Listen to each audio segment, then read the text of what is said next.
The wind howled like a wounded animal as Jake trudged through the snow-covered forest.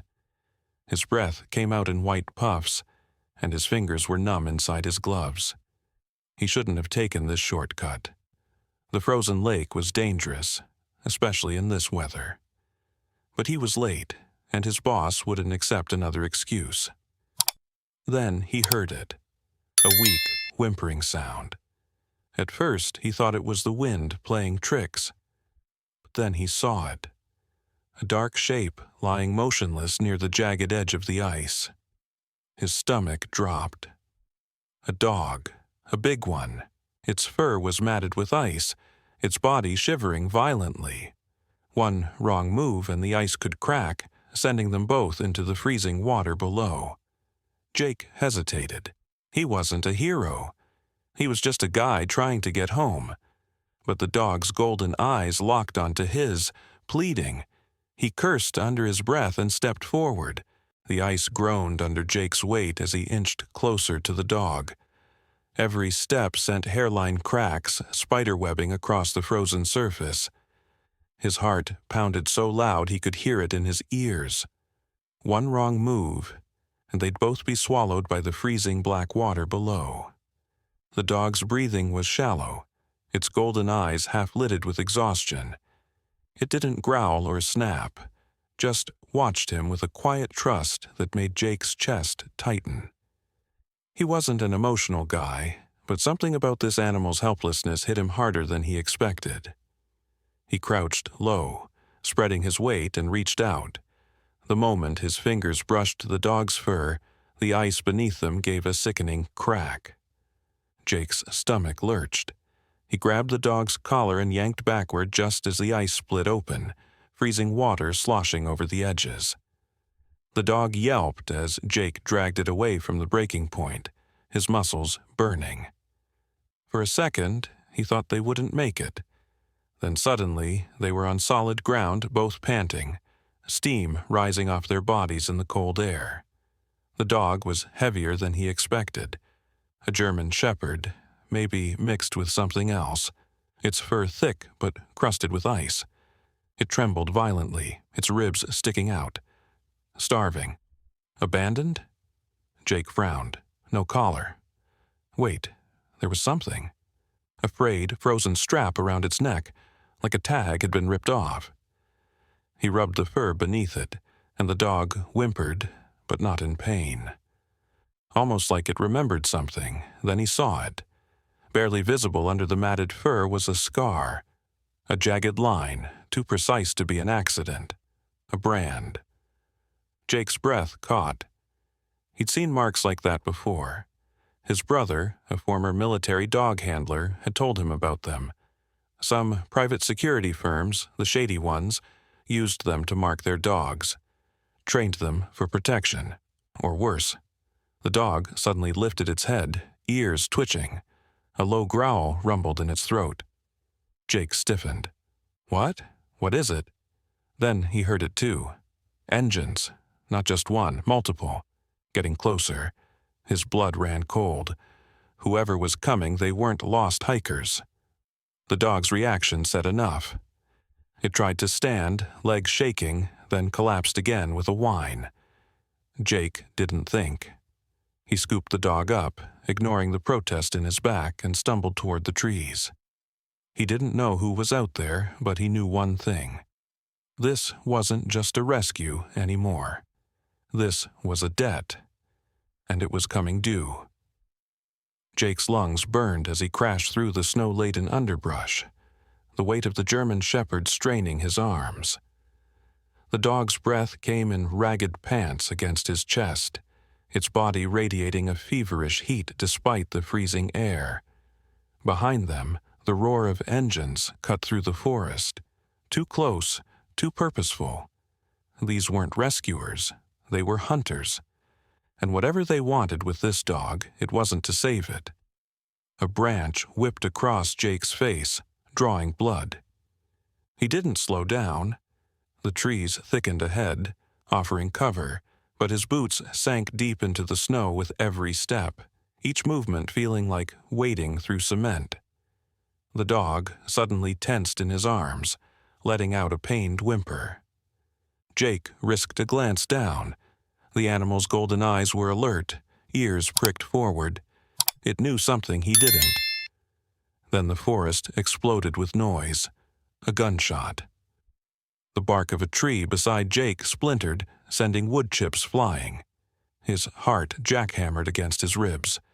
They were shooting. At him, at the dog, at both of them. Adrenaline surged through him, drowning out the exhaustion. He ducked lower, zigzagging between the pines, his mind racing. Why? Why would anyone? Another shot, closer. The dog snarled, twisting in Jake's grip with sudden, desperate strength. Before Jake could react, it wrenched free, hitting the snow with a thud. For one terrible second, Jake thought it would bolt, leave him behind. Instead, it staggered to its feet, blocking his path, teeth bared at something behind them. Jake turned. 3 men, dressed in black, faces obscured by ski masks. The lead one lowered his rifle, barrel still smoking. "Hand over the dog," he called, voice flat. "Now." Jake's mouth went dry. This wasn't a request, it was an order. The German shepherd let out a growl so deep it vibrated in Jake's bones. Not fear, not submission, a warning. The men hesitated, just for a second, and in that second the dog moved. It wasn't the weak, half-dead creature from the ice, it was lightning. The dog lunged, a blur of fur and fury, going straight for the lead man's arm. The rifle clattered to the snow as the man screamed, blood blooming through his sleeve. The other 2 shouted, scrambling back, but the dog was already pivoting, herding them like sheep, snapping at their legs. It wasn't attacking to kill, it was buying time. For him. Run. Jake wanted to yell, but the word died in his throat, because now he saw it. The way the dog moved, the precision in every snap and feint. This wasn't just a trained animal. This was something sharper, something lethal. And it was protecting him. The realization hit Jake like a punch. He didn't have time to process it. Another engine roared in the distance. More men, more guns. The dog's ears flicked toward the sound, and for the first time, Jake saw fear in its eyes. It couldn't fight them all. Jake made a decision. He grabbed the dog's frayed collar, yanking it back. "We go together," he hissed. The dog didn't resist. They bolted, crashing through the trees, the shouts of the men fading behind them. Jake's mind raced. Who were these people? Why did they want this dog so badly? Then the forest gave way to a clearing, and Jake skidded to a stop. A cliff. A sheer drop into darkness. The river below a frozen ribbon under the moonlight.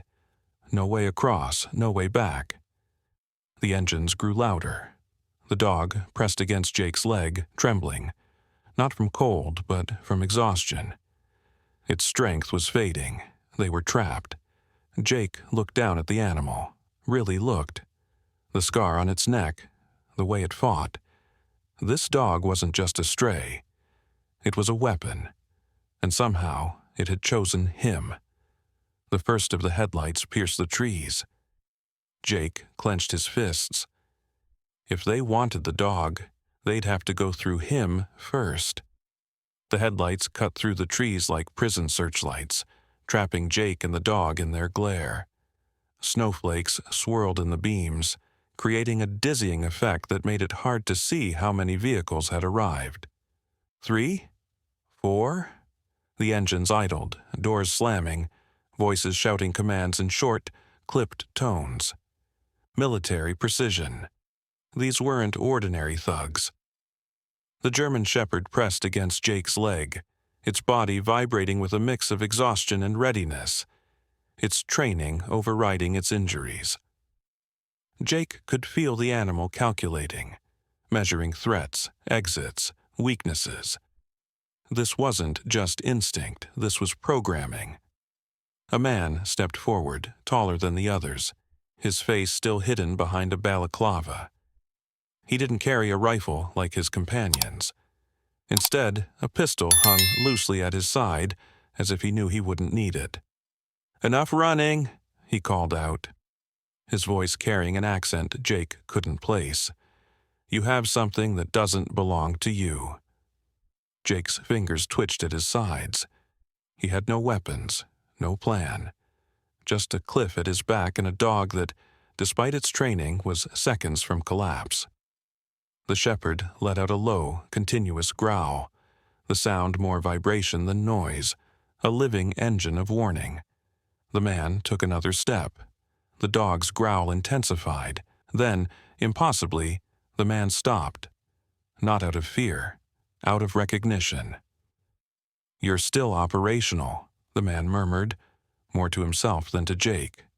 His head tilted slightly, studying the dog with something almost like respect. "Remarkable." Jake's skin prickled. Operational, like the dog was a machine, a tool. The man's gaze shifted to Jake. "You don't know what you've stumbled into, do you?" He didn't wait for an answer. "That animal is property, highly specialized, highly dangerous, and you?" He gestured vaguely at Jake with the pistol. "You're just collateral." A gust of wind howled across the cliff's edge, biting through Jake's clothes. He could feel the dog's ribs expanding and contracting rapidly against his calf. They were both running out of time.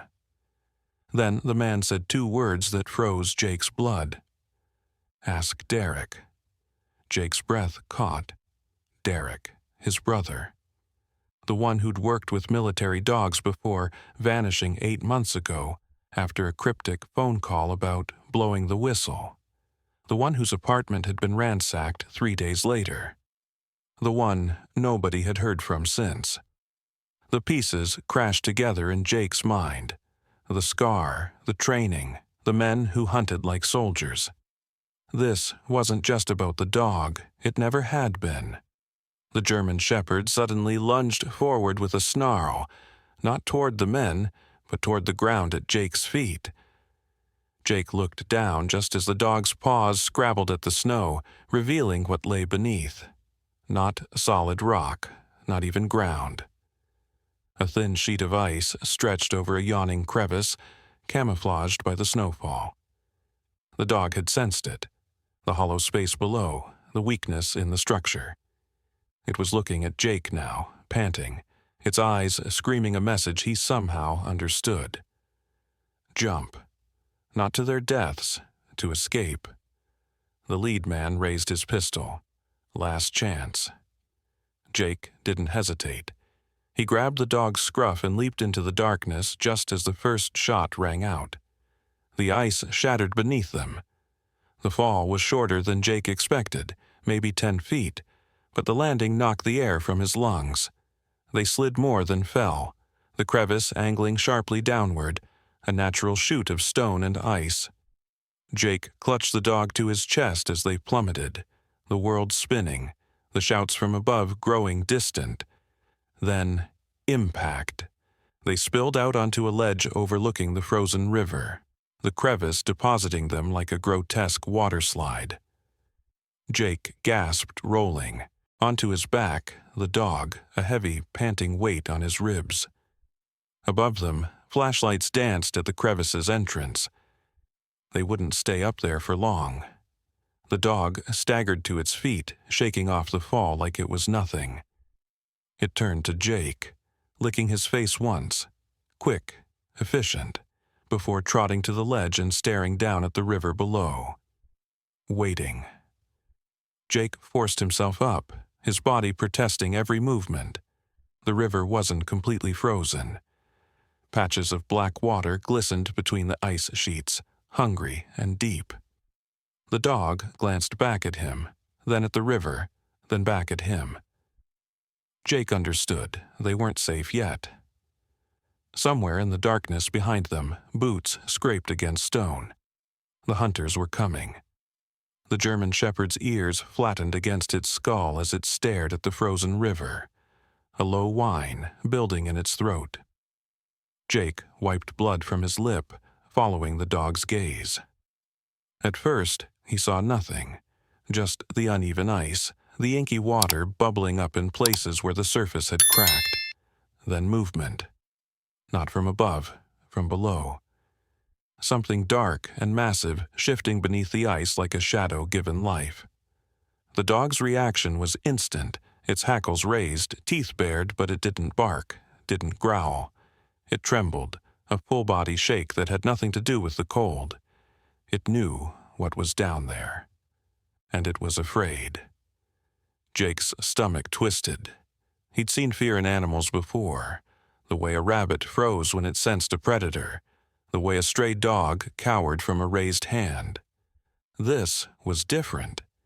This was the kind of fear that came from memory, from experience. The dog backed up until its hindquarters pressed against Jake's legs, herding him away from the water's edge.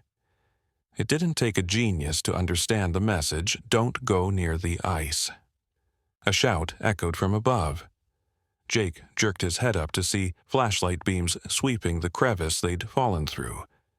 Any second now, those men would find a way down. He turned back to the river, desperation clawing at his throat. They couldn't stay here. But the dog's reaction to whatever was under the ice, then he saw it. A glint of metal near the riverbank, half buried in the snow. Jake stumbled forward, ignoring the dog's warning snarl, and dug his fingers into the frozen ground. His breath caught. Dog tags, military issue, and not just any. The name stamped into the metal was one he knew by heart. Derek Hale, his brother's. The edges weren't rusted, the chain wasn't broken by time or force. These had been placed here, recently. The dog was at his side in an instant, sniffing the tags before letting out a sound Jake had never heard from an animal. A choked, almost human whimper of grief. It knew these tags. It knew Derek. The pieces slammed together in Jake's mind. His brother's disappearance. The dog's training. The men hunting them. This wasn't a coincidence. Derek had been involved with whatever these people were doing, and this dog was the key to it all. A rock clattered down the crevice. The pursuers were close. Jake shoved the tags into his pocket and scanned the riverbank. No bridges, no boats, just ice and the thing moving beneath it. The dog suddenly stiffened, its nose twitching. Then it took off along the bank, limping but determined, pausing only to glance back at Jake. "Follow." They ran. The river curved ahead, the ice thinning near the center where the current ran strongest. The dog veered away from the water, leading Jake toward a cluster of boulders piled at the tree line. Sanctuary? A trap? Jake didn't have time to decide. A gunshot cracked the air, ricocheting off stone near his head. He dove behind the rocks, the dog crowding close, its body between Jake and the approaching threat. Silence fell. No more shouts, no more gunfire, just the wind and the creak of ice. Jake risked a peek around the boulder. The men hadn't followed. They stood at the river's edge, rifles lowered, staring at the ice. Not at Jake, not at the dog. At the dark shape still moving below the surface. One of them made a sign, a quick, superstitious gesture, before they retreated, melting back into the trees without a word. They were afraid. Afraid of what was in the water. The German shepherd let out a shaky exhale, its breath fogging in the air. It wasn't over. Jake knew that now. Whatever was happening here, whatever his brother had stumbled into, it was bigger than some trained dog, bigger than some private security firm. The tags in his pocket felt like a lead weight. A message. And the dog. The dog was the only one who knew the truth. The German shepherd moved through the forest with eerie purpose, its limp barely noticeable now as it wove between the trees. Jake followed, his boots crunching through the crust of snow. His brother's dog tags clenched so tightly in his fist the edges bit into his palm. Every instinct screamed at him to turn back, to find help, but the dog kept glancing over its shoulder, those golden eyes burning with urgency. It knew where it was going. And whatever waited there, it was important enough to risk the men, and the thing in the river, chasing them again. The trees thinned suddenly, revealing a slope that dipped down into a hollow. At its center stood a structure that didn't belong in these woods. Low, concrete, half buried in the earth like some ancient tomb. A bunker, the kind built for wars nobody talked about. The dog didn't hesitate. It trotted down the slope, pausing only at the heavy metal door, which stood slightly ajar, the darkness beyond swallowing the weak winter light. Jake's pulse hammered in his throat. This was it. Whatever answers existed about Derek, whatever the dog was leading him to, they were behind that door. He reached for it, fingers brushing the cold steel. A sound from inside froze him mid-motion. A scrape, a shuffle, not human. The dog's reaction was instantaneous. Its ears pricked forward, body tensing, but not in aggression, in recognition. It whined softly, tail giving a single hesitant wag before going still again. Whatever, whoever was in there, the dog knew them. Jake pushed the door open wider. The stench hit him first. Copper and rot and something chemical, like burnt plastic. His stomach heaved, but he forced himself forward, stepping into the gloom. The bunker was a single room, lined with shelves of supplies. Medical equipment, files, boxes labeled with strings of numbers. A makeshift lab. In the far corner, a cot.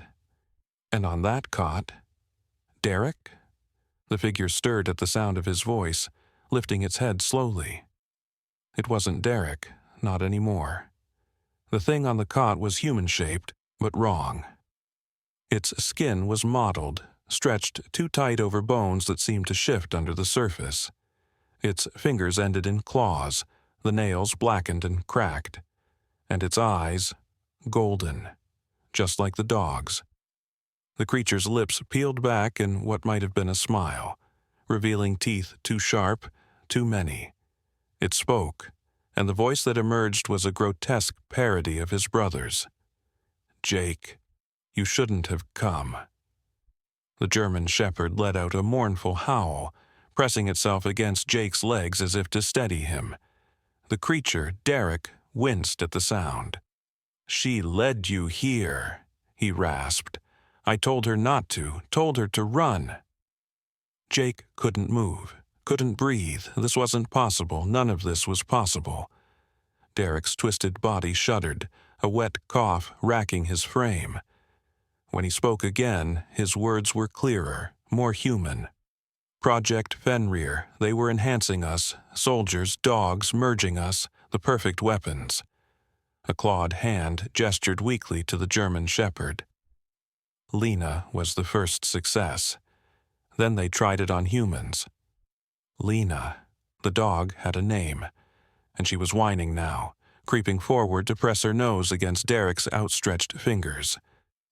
The tenderness in the gesture shattered something in Jake's chest. Derek's gaze locked onto his. "They're not done with her. Not done with any of us. The thing in the river." He broke off, his body seizing suddenly, muscles contorting. When the spasms passed, his voice was guttural again, less human. "Go! Before the change finishes, before I can't remember you anymore." Jake stumbled back, bile rising in his throat. The dog, Lena, hesitated, torn between them. Then the bunker door slammed shut behind them. Not from the wind, from the outside. And through the thick metal Jake heard it, the sound of claws scraping against steel. The thing from the river had followed them after all. The metallic screech of claws against the bunker door sent a jolt of primal fear through Jake's body. Lena's ears flattened against her skull as she positioned herself between Jake and the entrance, her lips peeling back in a silent snarl that showed every sharp tooth. The thing outside wasn't trying to break in anymore. It was circling, its ragged breathing audible even through the thick steel. Waiting. Derek convulsed on the cot, his spine arching at an impossible angle as another wave of transformation racked his body. The sickening crack of bones reshaping filled the small space, and Jake had to clamp a hand over his mouth to keep from vomiting. This wasn't just some medical experiment gone wrong. This was something older, something darker, like the scientists had cracked open a door that should have stayed sealed and let something ancient crawl through. Lena suddenly turned from the door and lunged at one of the supply shelves, her claws scrabbling at a metal box until it clattered to the floor. Jake dropped to his knees beside her, his fingers numb as he pried open the container. Inside lay a single syringe filled with glowing blue liquid, nestled among vials of blood samples labeled with dates and coordinates. Derek's voice came out garbled, half growl, half plea. "Inhibitor. Slows it down. Lena knows." The German shepherd nudged the syringe toward Jake with her nose, then looked pointedly at Derek's thrashing form. The message was clear. This could buy them time. But as Jake reached for it, Lena suddenly stiffened, her head whipping toward the door. The scratching had stopped. The silence was worse. Then the smell hit, coppery and rotten, seeping through the ventilation grates. The creature outside wasn't just waiting anymore. It was changing tactics. Derek let out a wet cough, his clawed hands clutching at his chest as he gasped, "Vents! It'll come through." Jake's eyes darted to the narrow air ducts near the ceiling, just as something thick and black began oozing through the metal slats, like terror given sentience. The liquid pooled on the floor for a heart-stopping moment before beginning to rise, taking shape, elongating into limbs, a torso, a head with too many eyes. Lena's bark shattered the paralysis gripping Jake. She launched herself at the forming creature, her teeth sinking into the semi-solid mass with a sound like tearing rubber. The thing howled, a noise that wasn't animal or human, but something in between, and lashed out, sending Lena crashing into the wall with a yelp. Jake didn't think. He grabbed the syringe and dove for Derek, barely avoiding the creature's whip-like appendage as it swung toward him.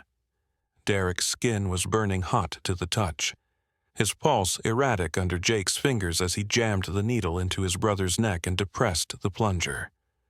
For 3 terrible seconds, nothing happened. Then Derek's body went rigid, his back arching off the cot as the glowing liquid spread through his veins, visible beneath his mottled skin. The changes didn't reverse, but they slowed, the claws retracting slightly, the golden hue fading from his eyes.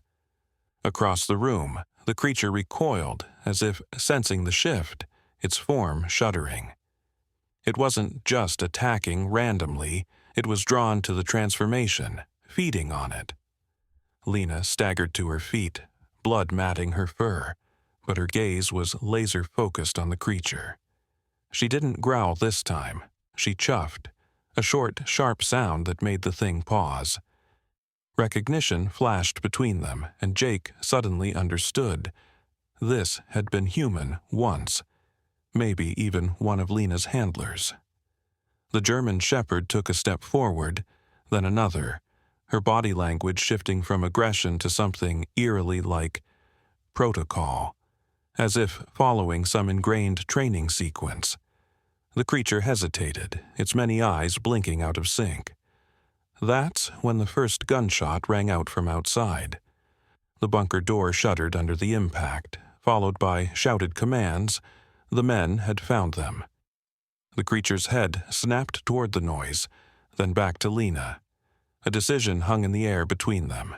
Then, with a sound like 100 whispers, it dissolved back into liquid form and poured itself through the vents just as the door burst open. The lead hunter stood silhouetted in the doorway, his rifle trained directly on Jake's chest. Behind him, 3 others fanned out, their weapons sweeping the room. They took in Derek's half-transformed state, the empty syringe, Lena's bloodied fur. The leader's finger tightened on the trigger. "Project Fenrir is classified," he said flatly, "and you're all expired assets." Lena moved faster than the eye could follow. 1 second she was crouched by Jake's feet. The next, she was midair, her body colliding with the leader's chest with enough force to send them both crashing outside. The other men spun, weapons tracking, but Jake was already moving, hauling Derek's semi-conscious form off the cot toward a back exit he'd spotted, a narrow maintenance hatch half hidden behind shelves.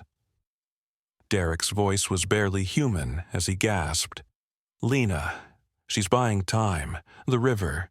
It's the only way." Gunfire erupted outside, followed by a canine scream of pain. Jake's heart stopped, but before he could turn back, Derek's clawed hand gripped his wrist with surprising strength. "The serum in her collar," he rasped. "Last dose for her, not me." His golden eyes met Jake's, clear for the first time since they'd entered the bunker. "She's the key to stopping this, not me, remember." Then he shoved Jake toward the hatch with inhuman strength, just as the hunters stormed back inside. The icy wind tore at Jake's face as he stumbled through the snow, Derek's last words burning in his mind. "She's the key. Lena, the German shepherd who'd saved him, fought for him, and was now, if the gunshots were any indication, dying for him." His boots punched through the crust of snow as he ran toward the river, each step fueled by a mix of terror and determination. The bunker explosion still rang in his ears, Derek's final act, buying him these precious seconds by triggering some hidden failsafe that had turned the structure into a fireball. The hunters would regroup, they would follow. And Jake had nothing left but the weight of the secret tucked in his palm, the small data chip he'd ripped from Lena's collar before the chaos erupted. The river loomed ahead, its frozen surface deceptively calm. Jake skidded to a halt at the bank, his breath coming in ragged gasps. Where now? Derek had said the river was the answer, but the ice was a death trap, and whatever lurked beneath. A whimper cut through the wind. Jake spun, heart in his throat. Lena stood 10 paces behind him, her body a nightmare of blood and matted fur. One ear was torn nearly in half. A bullet groove traced her ribcage. But she was alive. Somehow, impossibly alive. She limped toward him, each step deliberate, her golden eyes locked onto his. When she reached him, she didn't nuzzle or whine. She sat and waited. Understanding crashed over Jake. This wasn't just survival anymore, this was a mission. And Lena, despite her wounds, was still following protocol. He knelt, fingers trembling as he slotted the data chip into his phone. The screen flickered, then displayed a single video file labeled FENRI, our termination sequence. He hit play. His brother's face filled the screen, not the twisted creature from the bunker, but the Derek he remembered. Pale, sweating, speaking in rushed whispers. If you're seeing this, the secondary protocol is active. The river isn't just water. There's a facility beneath it, old Soviet research, repurposed by Vector Bio. They found something in the permafrost, something that changes DNA. Lena was exposed first. She's different, stable. The key to reversing this is in her blood, but you have to get her to the central chamber before. The video cut off as Lena suddenly stiffened, her head snapping toward the tree line. Jake followed her gaze. Flashlights, voices. The hunters had tracked them. Lena turned back to him and did something no normal dog could. She pointed. With her nose, she indicated a specific spot on the ice near the river's center. Then she looked at Jake and whined, low and urgent. The message was clear. We have to go down there. Jake's stomach dropped. The ice, the thing moving beneath it. The facility Derek mentioned. It was all connected. And Lena, bloodied, battered Lena was willing to lead him straight into it. A gunshot rang out. Snow exploded near Jake's feet. Decision made. He grabbed Lena's collar and ran for the ice. The ice groaned beneath Jake's boots as he sprinted toward the spot Lena had indicated, each step sending hairline fractures spiderwebbing across the frozen surface. Behind them, shouts erupted. The hunters had seen their desperate dash. Another gunshot cracked through the air, this one so close Jake felt the wind of the bullet whip past his ear. Lena ran ahead, her injured body moving with unnatural precision. Every stride calculated to distribute her weight just enough to keep the ice from shattering completely. She wasn't just leading him, she was navigating, as if she'd memorized the exact path to take across this frozen death trap. The river's surface here looked different.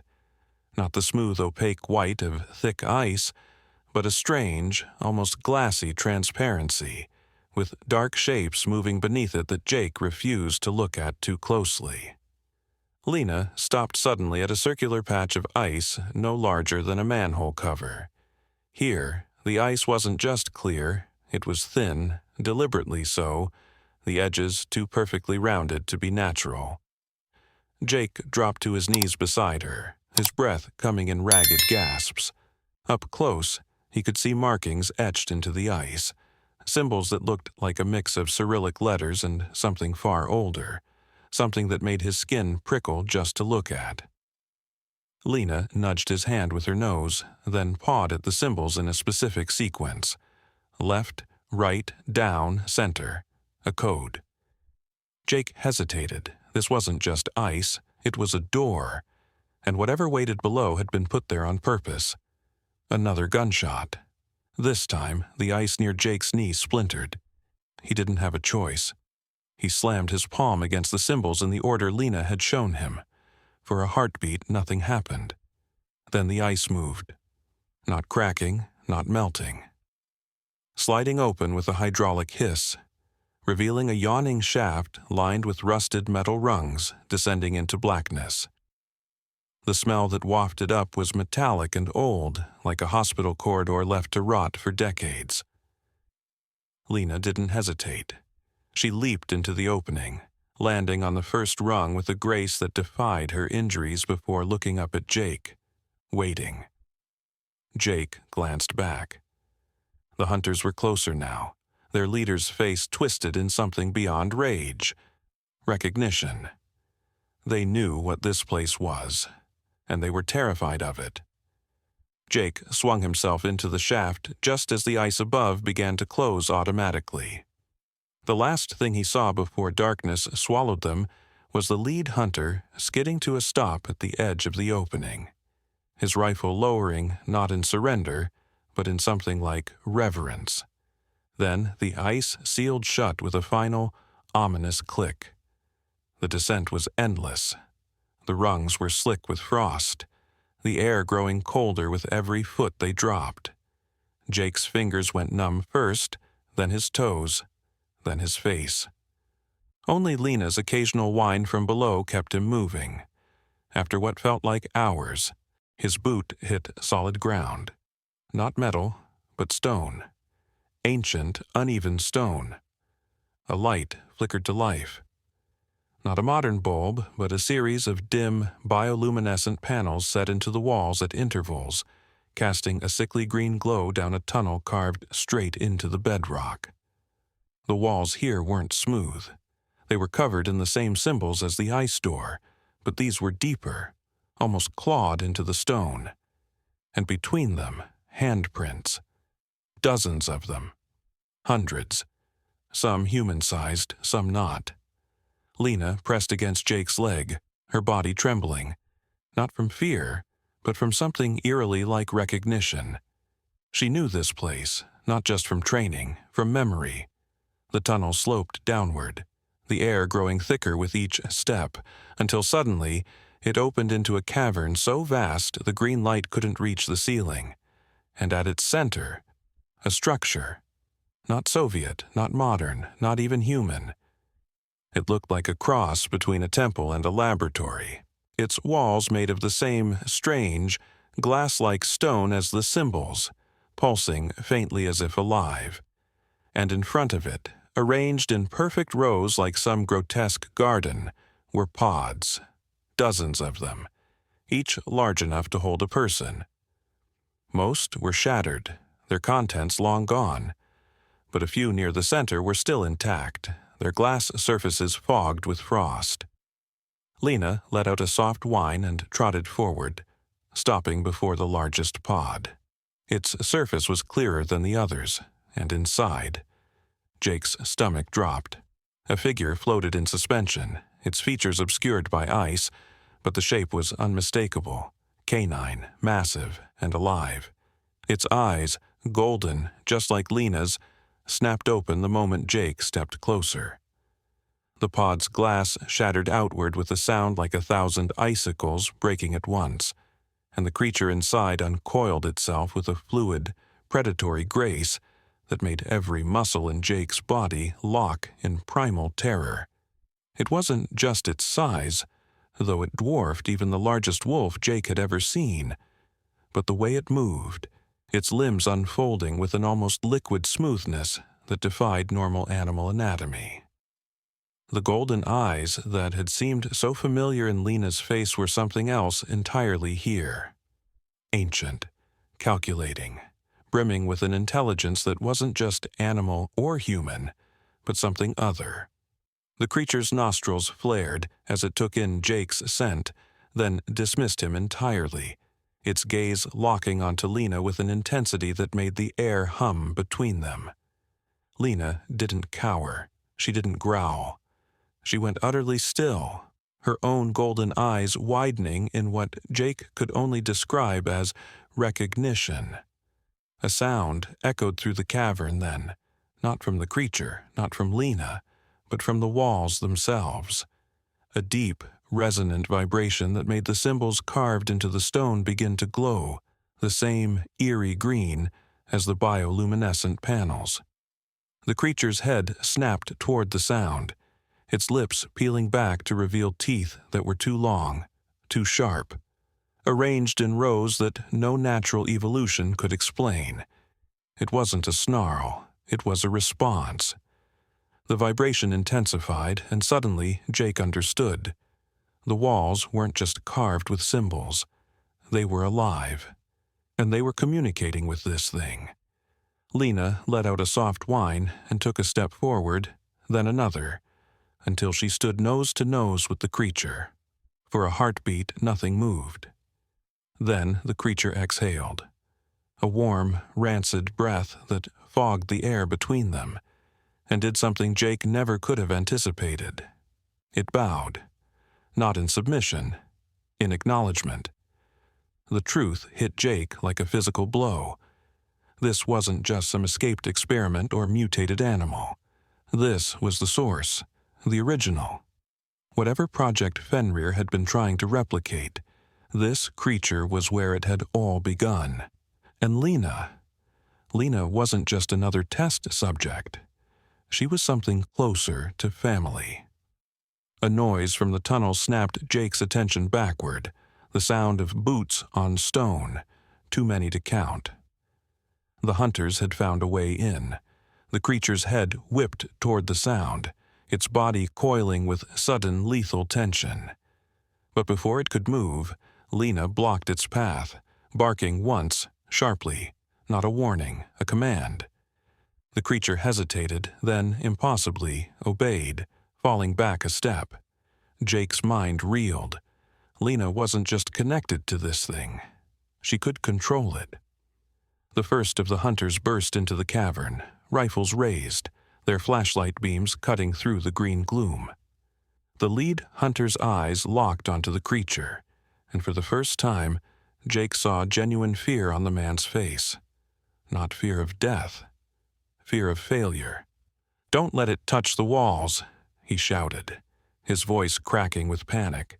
"Shoot the dog first." The rifles swung toward Lena.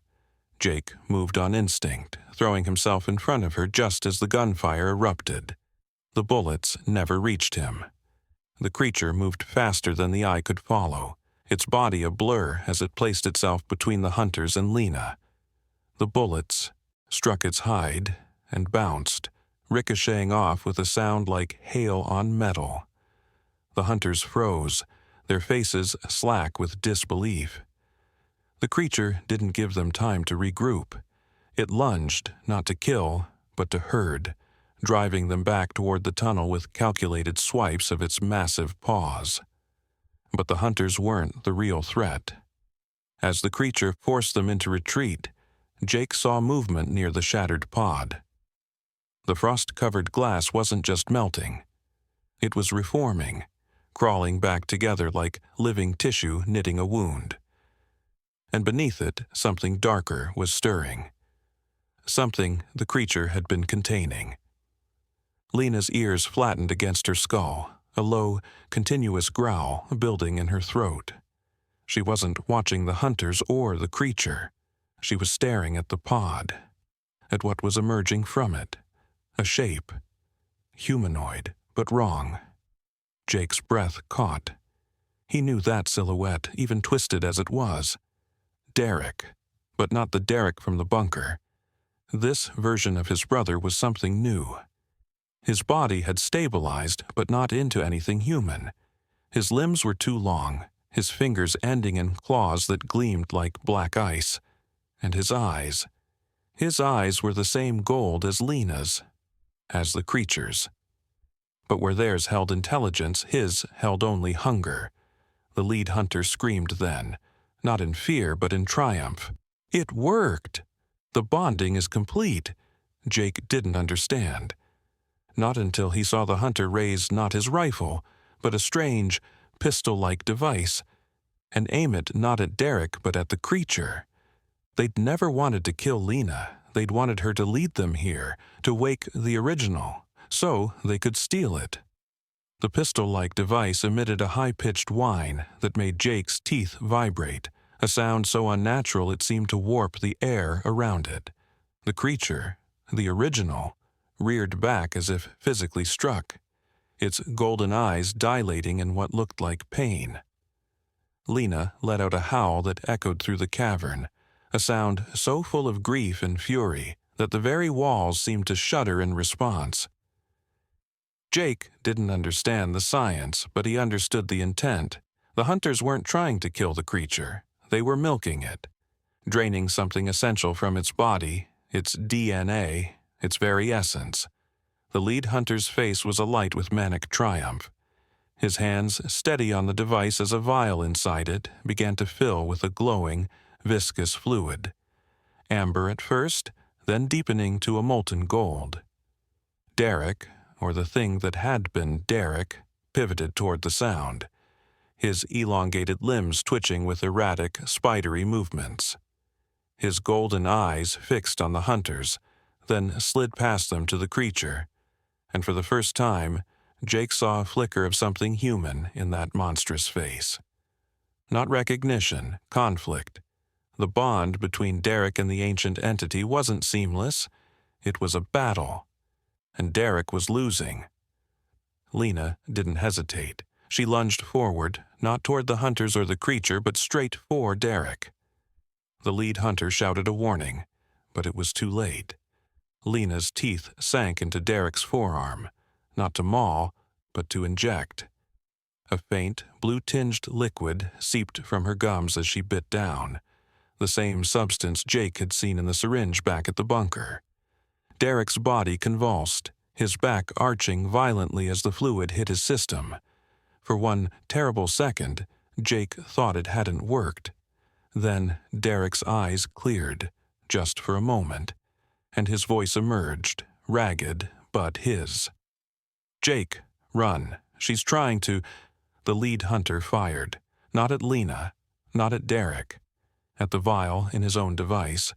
The glass shattered, the glowing golden liquid splattering across the cavern floor. And the moment it touched the ancient symbols carved into the stone, the entire chamber screamed. Not a human sound. Not an animal sound.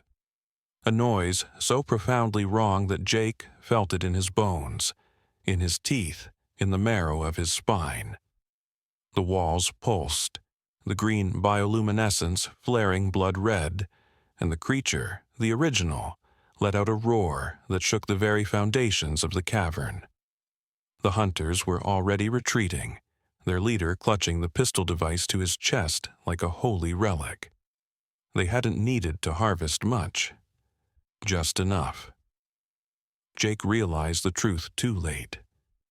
This had never been about controlling the creature. It had been about replicating it, and now they had the key. Derek's body began to change again, his limbs elongating further, his claws blackening to match the creature's.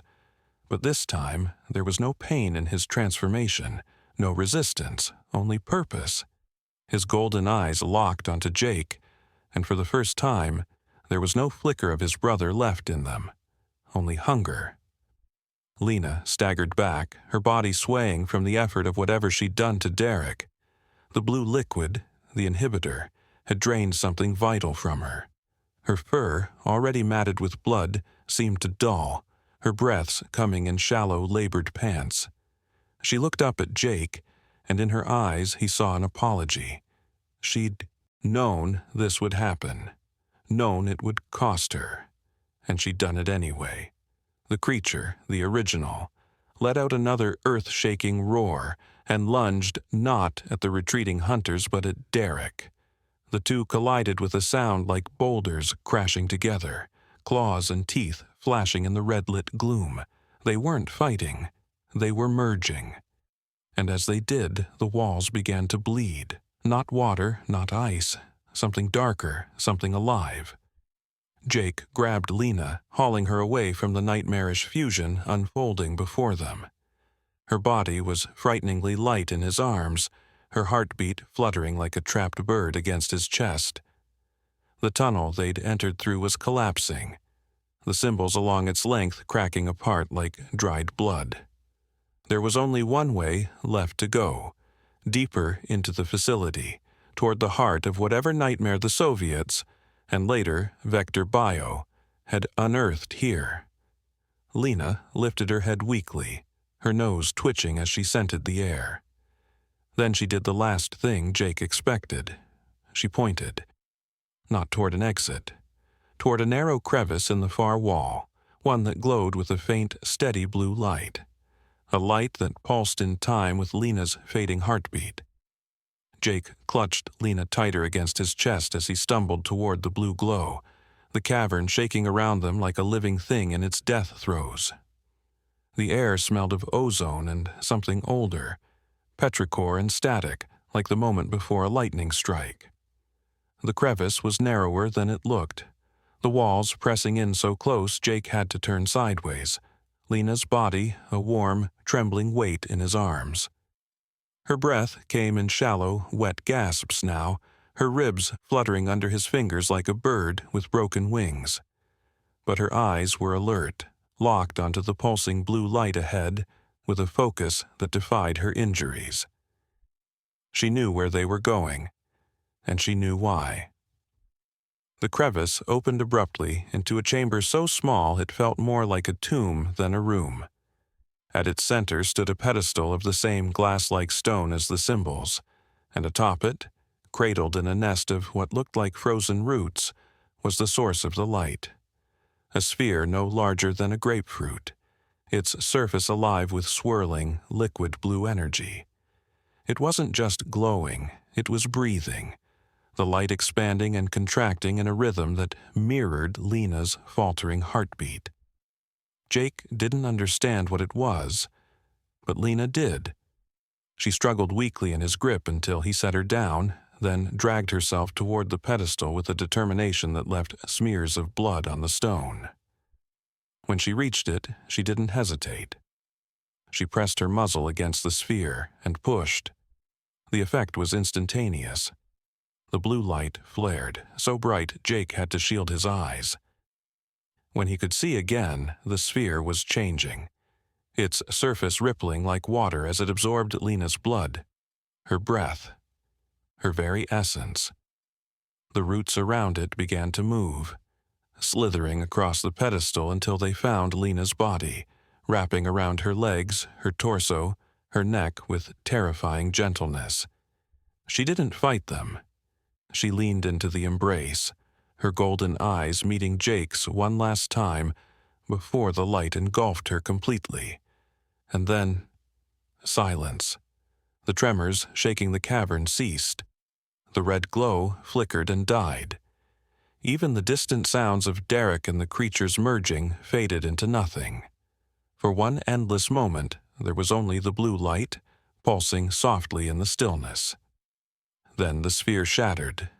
Not violently, not like glass, like a cocoon splitting open to release what had been growing inside.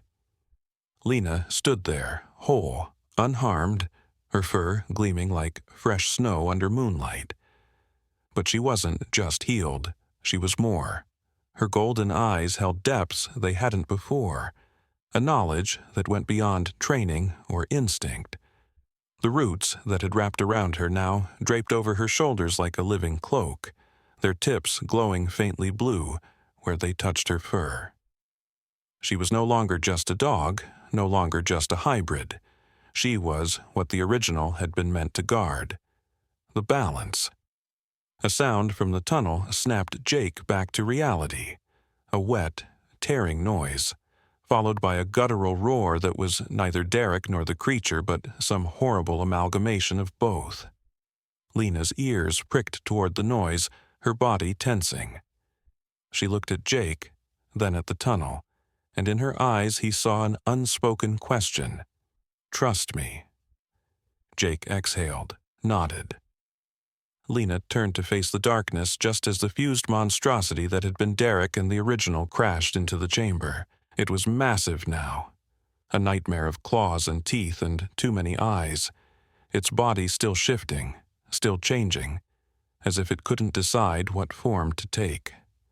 It saw Lena, truly saw her, and froze. Recognition. Fear. Lena didn't growl, didn't snarl. She simply stepped forward, the blue light from the roots pulsing brighter with each movement. The creature, Derek, flinched, its many eyes darting between her and Jake. For the first time, Jake saw it. A flicker of his brother's face beneath the layers of teeth and sinew, his mouth forming a single, silent word. "Sorry." Then Lena howled. The sound wasn't loud, it wasn't harsh. It was a single, pure note that resonated through the chamber, through the stone, through Jake's very bones. The blue light exploded outward in a wave, washing over the creature, over the walls, over Jake himself. Where it touched, the corruption melted, the blackened claws receding, the extra eyes sealing shut, the too many teeth retracting. The creature, Derek, screamed, but it wasn't a sound of pain, it was relief. When the light faded, Derek lay on the stone floor, human again, his skin pale but unmarked, his chest rising and falling in steady breaths. The original was gone. The hunters were gone. Only the three of them remained in the chamber, the air clean and still for the first time since Jake had pulled Lena from the ice.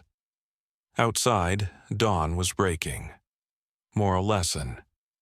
The world is full of darkness, but it is the light we choose to carry, and the lives we choose to protect that define who we truly are. Even the smallest act of courage can tip the scales between destruction and hope. Jake carried Derek out of the cavern as the first rays of sunlight painted the snow gold. Lena walked beside them, her paws leaving faint blue prints that shimmered once before fading into the earth. Behind them, the river froze over again, smooth and unbroken, as if nothing had ever disturbed its depths. Some debts are paid in blood, some in sacrifice, and some, the most important ones, in second chances.